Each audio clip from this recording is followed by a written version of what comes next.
Welcome to Career Tools. This week, Coaching Yourself, Part 2. We finish up suggesting how you can use the Manager Tools coaching model to be more effective for your own self-improvement projects. Okay, so we've got our goal, and now we've got a list of resources. And we've picked the one that we feel is the one that we want to do, that most motivates us, or we think is going to be most helpful. Let's actually say two things. First of all, one other thing we mentioned coming to the forums. Go to your buddies. Sit down at your buddy's desk, his cube, and go, hey, dude, I'm thinking about working on interrupting. Is there anything you know? Anything you can suggest? Any ideas? Hey, be thinking about it, dude. I'm going to try to get better at that. And after your buddy kind of looks at you like, really? You're going to have a self-improvement project? Look back at him and go, yeah.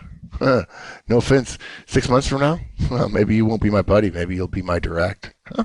Okay. Anyway, okay. The second thing is we're about to pick one of these resources to plan some short-term actions, which is step 3. We're about to pick one of these resources. You could actually pick a couple of them. Okay, I would recommend you pick one that you think will work, or you have a gut feel that would work, but you don't have to only pick one. You could, in fact, pick 2. Maybe you could pick a book, and you could also pick a public training course, a public speaking course, or an elocution course, or a manners course, simply because in the first 2 weeks, you're not going to immediately be immersed in the course. You have to identify the course and develop the resources for it and so on while you're also getting the book. So you can pursue multiple paths of the resources at the same time. We don't recommend you overdo it because a lot of people put their best foot forward when they're trying to self-improve only to drag the other foot behind. And we want to make the first few weeks as easy as possible, and we'll explain that in a minute. Okay. Keep going, Wendy.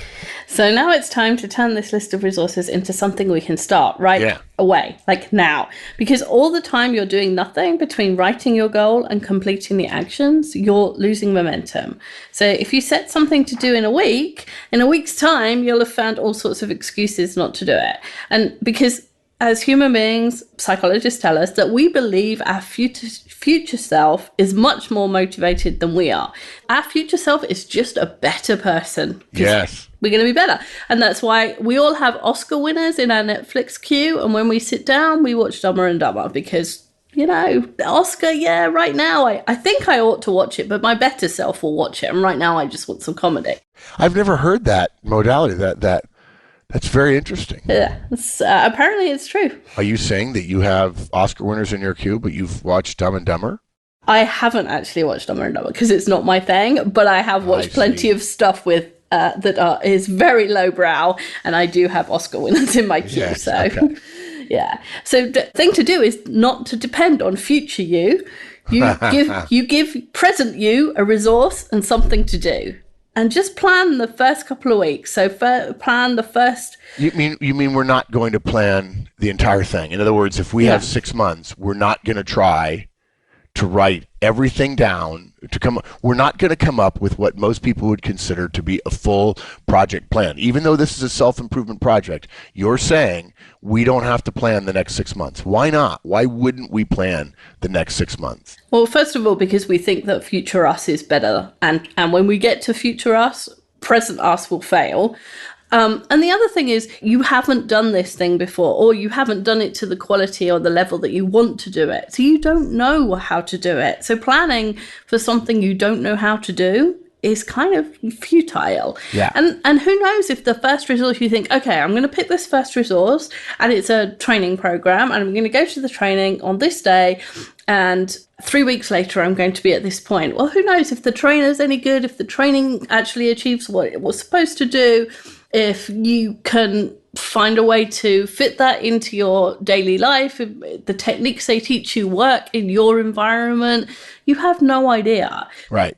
And part of the reason you have no idea is you're not any good at this. So you're not an expert at it. So your ability to predict the future, even your ability to plan for the future, even if you think of yourself as a planner, your ability to predict the likelihood of any one outcome of something that's going to happen 2 or 3 months from now on something you're not good at is pretty limited by definition. But there's something else, too, that I always say to audiences, Manager Tools audiences, that you haven't said, and that is you won't do it because you don't have time. The idea that you're going to come up with a 6-month project plan for anyone else or for yourself, you're going to sit down and you're going to take several hours and figure out in exactly what order all of these potential resources are going to be used, and you're going to be accurately able to know that in week 25 you're going to be right here, is ludicrous. It's simply not going to happen. What's more, you don't want to take the 4 or 5 hours to do it. You just don't. And if you spend all that time planning, and then, as inevitably happens, you're not in complete control of all of the forces that affect you at work, something changes in your work life. You're on a special project. Suddenly, your boss says, we're going to do X in a different way, and it causes you to have to learn something new for 3 or 4 weeks. Your entire plan, the thing you hated doing but took hours to do one weekend and took time away from your family, is now completely moot. At some level, everyone knows that's going to happen, and it's actually very enervating to be doing this because you feel like, I know this isn't going to work. I know I'm going to have to be constantly adjusting this. So again, folks, we're encouraging you. You only write the first couple of weeks, even really just the first week of tasks. What's more, we're going to recommend you write easy to do, and if you really want to be smart, almost trivially easy to do tasks. And the reason why is to give yourself a chance to win early on. And I'll explain more about that in a minute. Okay, so you have some tasks for us, some examples? Yeah. So we're gonna choose a coach from the list that we had before. And again, I'm stealing Mark's guidance on the tasks, but you can easily write your own. They follow the same format as the major goal: by a deadline, do this. And this is the quality standard if that kind of fits. Okay, so what you're saying is there's a format for writing a task. And it starts out with the word by again. This is not a goal, although it is goal directed. It's not the ultimate coaching goal, but it's an actual behavior we're going to engage in. It's a task. And by a certain date and time, we include both a date and time. And the reason we include a time, folks, is we want to be reminded that we ought to be assigning ourselves tasks that are small and simple. And the reason for that is because if you give yourself a deadline that is 3 weeks from now, because you think the task is going to take 3 weeks, you will put that task off for a couple of weeks. And the reason why is because your life tends to be, whether you realize it or not, or willing to admit it or not, is greatly driven by near-term urgent deadlines. And when you look at 15 deadlines, if there's one that's really valuable to you that is going to take 3 weeks, and there's some that are less valuable that you can do today, the vast majority of people in the workplace do the ones that are due today because they fear the near-term consequences, even if they're small consequences, or the danger of missing a deadline, particularly if it's a publicly known deadline, whereas they think, okay, I'll do that 3-week task in 2 weeks starting next week. Ask yourself whether or not that's true. You'll probably find it's quite true. Here's the list for a coach. So by 3 p.m. today, Monday, I'm deciding it's Monday, find a list of 5 possible titles a coach who could help me stop interrupting would go by, and add them to my coaching notes. Okay, so what you're saying is you're going to do some research to find out what coaches who might help on this call themselves.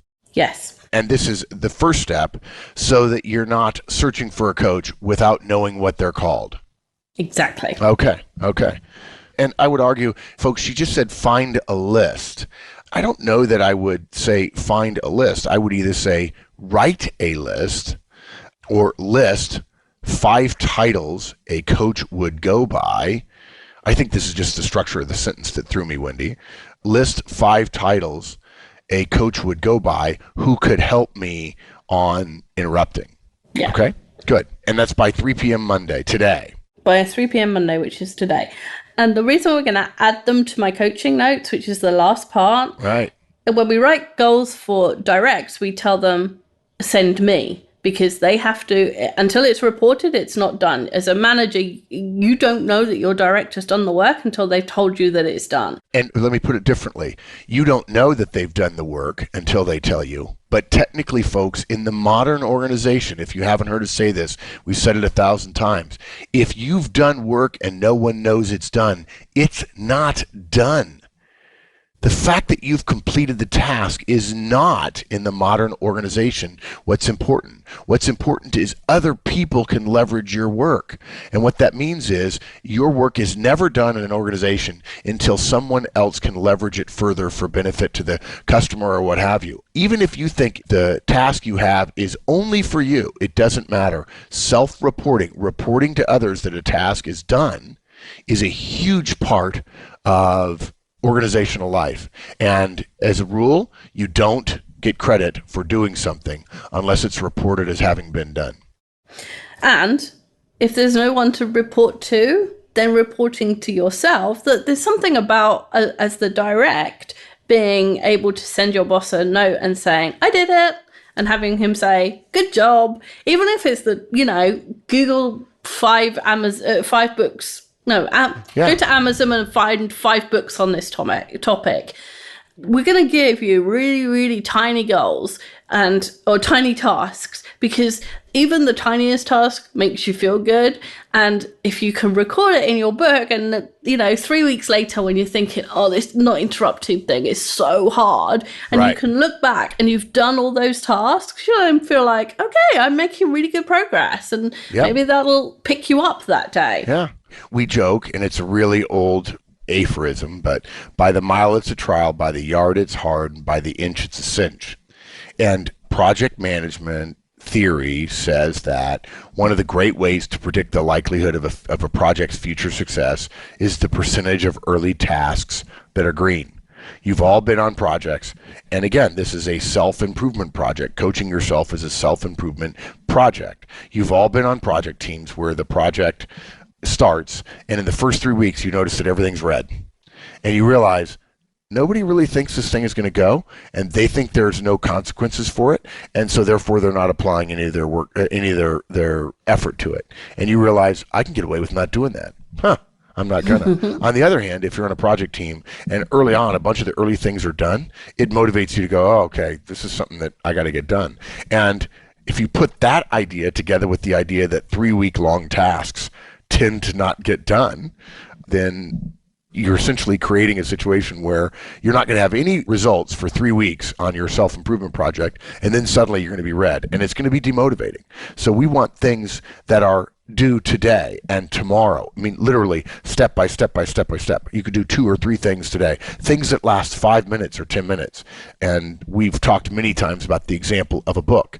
We ask managers at our conferences, okay, how many of you, if you assigned a book today, you told them the book's title, said, I'll reimburse you for the price of the book, or I'll give you money for the book, or I'll give you my corporate credit card so you can buy the book, and you said, I want you to read the book, I'll give you a month, it's only 150 pages, and if you're an adult, you should be able to read any 150-page book in a month.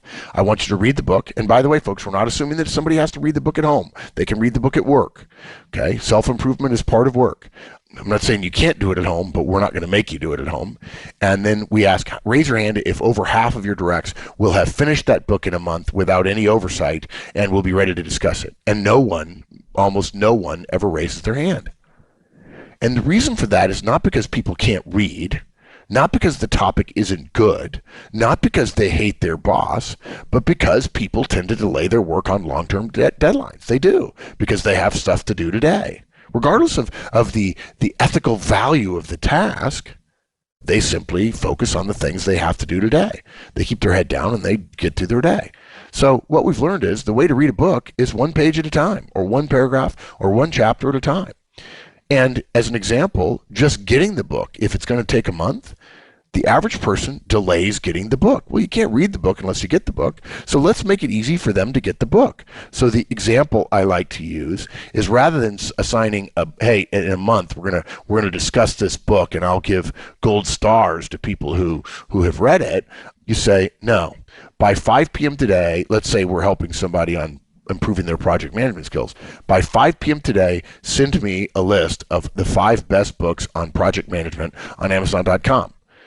And people are like, wow, that's a really trivial task. Yeah, it is. And I want to encourage you to get it done. How long would it actually take you if your browser was open on your desktop and you had an internet connection to send your boss a list of the 5 top selling or most recommended best project, and you could use any proxy you want for best, project management books on Amazon? It'd probably take you no more than a minute or 90 seconds to go to Amazon, type in project management, click and drag through the top 5 titles, Command C, copy them, paste them into an email, and say, boss, here are the 5 books.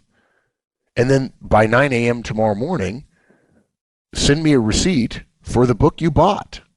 And then by 4 p.m. the following day, send me a picture of the book you bought on your desk. By the way, Wendy, I was in Australia recently, as you know, and I said that, and I forgot I was in Australia, and they all were in uproar because they said, if I buy something from Amazon, it takes 2 weeks. That won't work for us. I'm like, gee whiz, folks. I love you Aussies. I love going every year. In fact, we're going twice this year. This is 2014, and we're going to go back in September, I think October. And I think this time I'm going to get to play golf again in Tasmania and New Zealand. But I was like, okay, give them 6 weeks to finish the book and say, okay, by 4 p.m., 2 weeks from today, send me a copy of the book, a picture of the book on your desk. And then the next day, by 3 p.m. the next day, send me a 3-sentence summary of the first chapter of the book. And the way we're going to read the book is the old saying of how to eat an elephant, 1 bite at a time. The goal is the elephant. And we're going to say at the end of a year, we will have eaten all the elephant. And day 1, we're going to find an elephant. And then when we start eating it, we're going to say, eat 1 bite. And the next day, eat another bite. And we're not going to beat ourselves up that it's going to take 10,000 bites, because that's how long it takes.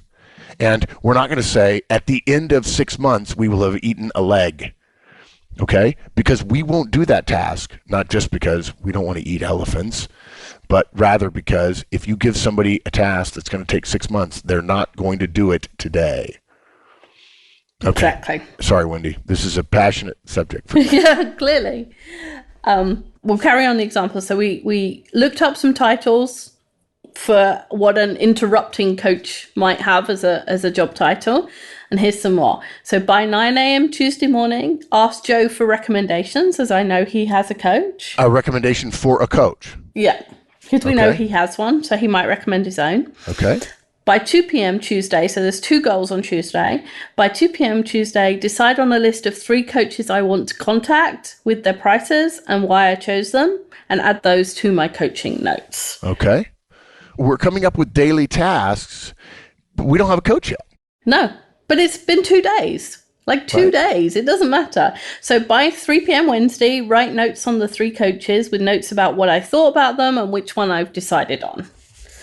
In the first one, you might just look at them by price and why you narrowed it down to 3. And then in the second goal on Wednesday, you're looking at, okay, these are the 3, which one am I going to choose between them?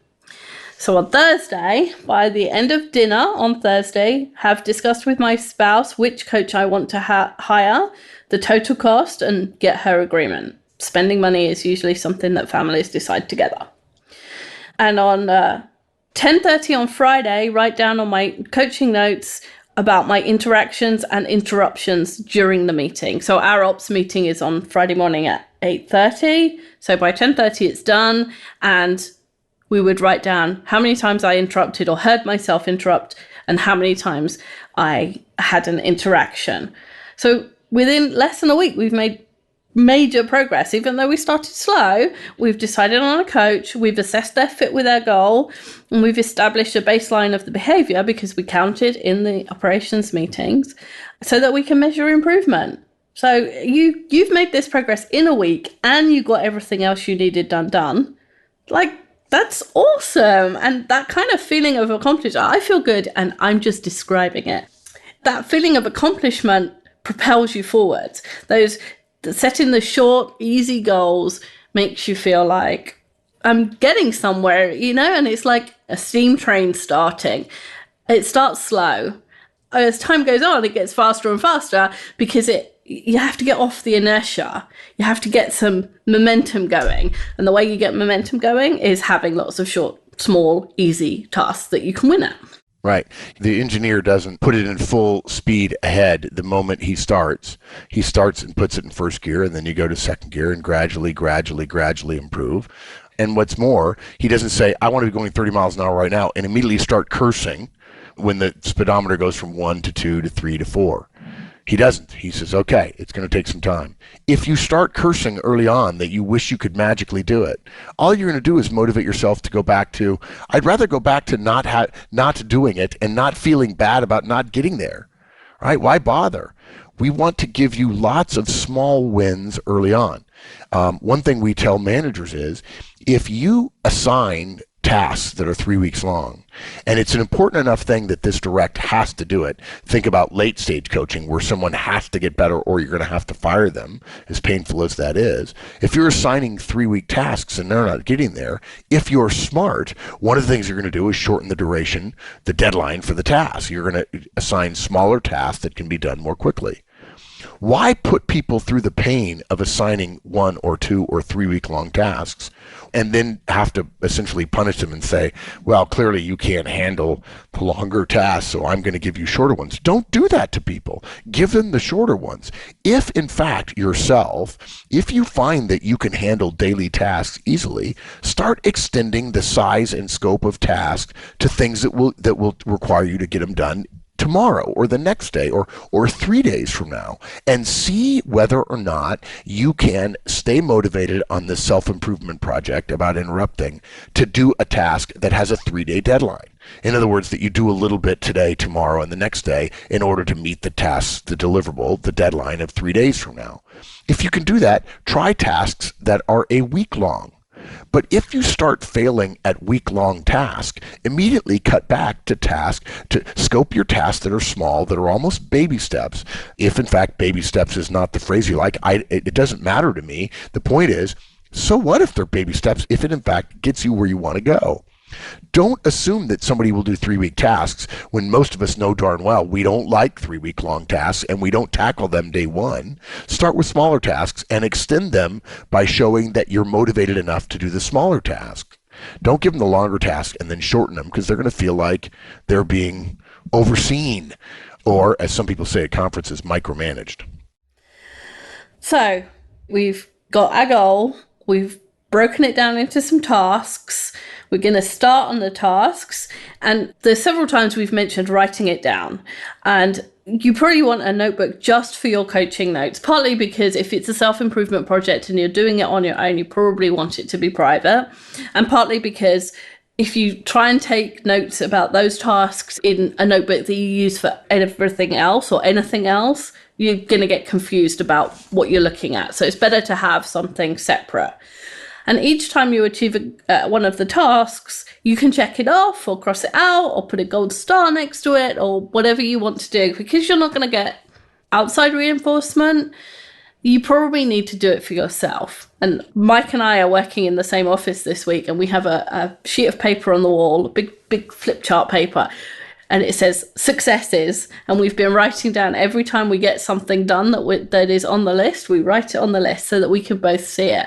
And it's silly, but it helps. Right. So if it's silly, but it helps, right? It's not silly. Do it anyway. Yeah. And folks, now you might be wondering, okay, how can I be sure that my work is actually getting me where I need to go? What's the mechanism for the self-check mechanism for making sure that whatever I'm working on this week is getting me there? The example I'd use is, how do I know whether I'm getting to Atlanta if I'm starting in Los Angeles, if in fact I'm looking at the road right in front of me? Well, what you do is periodically you look up. Our recommendation is every week you ask yourself, how do I feel about how I'm doing? If you feel good, you're probably fine. Okay? We trust that you know what the ultimate goal is. You know whether or not you're getting better. Another thing you can do, a classic check data or a checkpoint, is to say, okay, I'm going to periodically actually measure myself against the end goal, the ultimate goal that we started out with, to see whether or not I'm making any progress. In other words, let's say I read a book about interpersonal behaviors. Whether it's good or not is irrelevant, but I check after 3 weeks, let's say I finished the book. And so I measure every week whether or not I'm interrupting more in the operations meeting, in the example that Wendy has here. In fact, as a general rule, if you're measuring a behavior that you can use every week at work, then you ought to actually have what amounts to a pretest or a quiz or a checkpoint to say, how am I doing? And if in the first 3, 4, 5, 6, 7 weeks or months, your behavior doesn't change, but you're learning about it, that's okay. On the other hand, if you get worse, well, maybe you ought to not be doing the things that the book or the coach or whoever suggested you do. On the other hand, if you started out making 10 interruptions and now you're down to 8, you're headed in the right direction. In other words, we recommend periodically, on a regular, routine, recurring basis, a checkpoint where you take a final exam early and see how you're doing, just to see whether or not you're headed in the right direction. If you're headed in the right direction, keep going the way you're going. But don't not measure the behavior you're wanting to improve. Don't simply say, I'm not going to measure it between now and the time I have the final exam. If, in fact, I were coaching Wendy on how to run meetings, or if we were coaching ourselves, we would look for opportunities to run meetings and compare ourselves against the final standard. That's how you tell, because some of you are saying, I would need to build a project plan in order to connect all the dots so I know that I'm headed in the right direction. No, you don't. You just need to test your behavior along the way. And that allows you to not spend the time creating a gigantic project plan and still know whether or not you're getting where you need to be. Because the idea that you can sit down and in the abstract in one day, which usually, of course, would be a weekend day away from your family, that you can come up with a precisely accurate 6-month project plan that will therefore prove that you will get to the ultimate goal in terms of behavior change is next to zero. Yeah.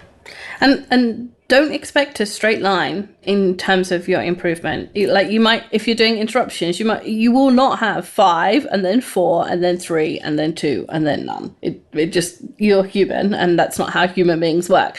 It'll probably be like 5, 7 because you noticed more, 4, 8 because you had a bad week, 2, 3, 1, 2, and it goes down. And then at the end, you're having like 5 weeks with only 2 or 3 interruptions. That's a major improvement on a week with 8 or a week with 7.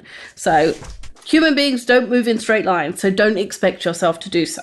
Yeah, and when you have an 8 or a 7, you laugh and you go, boy, that was a bad week. And the moment you measure it, by definition, when you measure it, it's done. There's nothing you can do about it.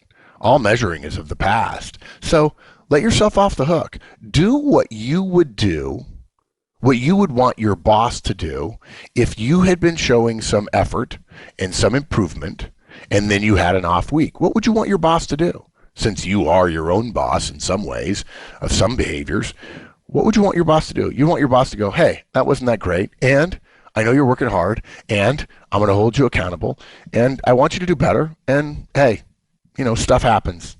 We're going to let it go. That's what you'd want your boss to do. And as Jimmy Buffett would say, breathe in, breathe out, move on. Yeah.